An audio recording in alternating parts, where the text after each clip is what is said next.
Okay, so I found some decent fat wood. We're gonna see how this one does. It's still a little bit wet,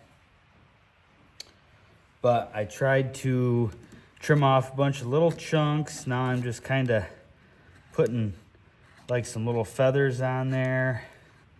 My knife's getting a little bit dull or sticky from all the resin in there, but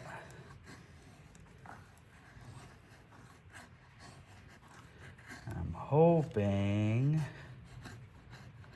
that this will be enough to kind of get her rolling there.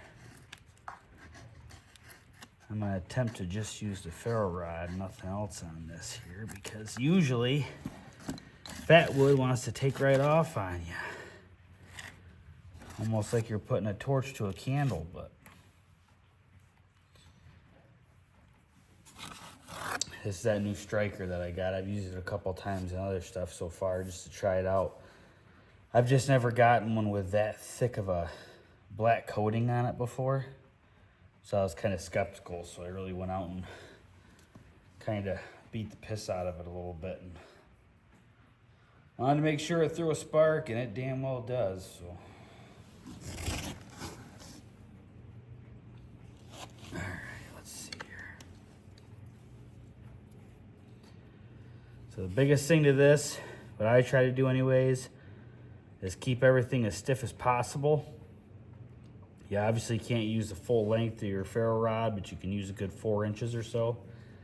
And then I actually I try to pitch my knife down a little bit, because if you try to keep it perfectly straight in your hand's down like this, what you're actually doing is kicking the sparks kind of out this way more, which it'll still catch possibly.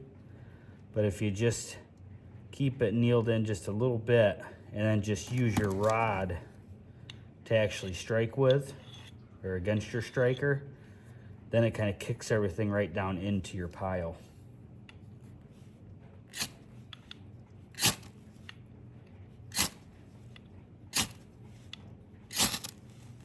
There it goes.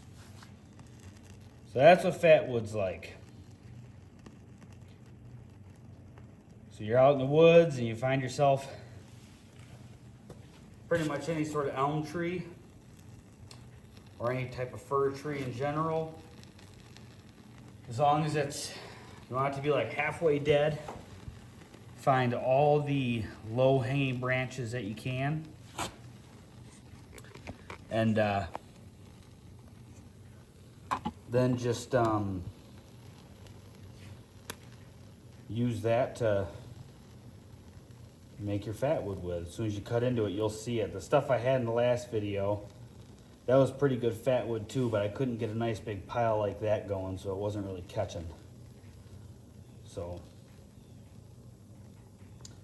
I should probably do something with this before I burn my garage down, but that's it. Go out, get yourself a nice ferro rod. Find yourself some old pine, something with the branches still attached to it. Cut off a nice big slab where you can process it down to, about the width of a softball like that. And you'll be good to go.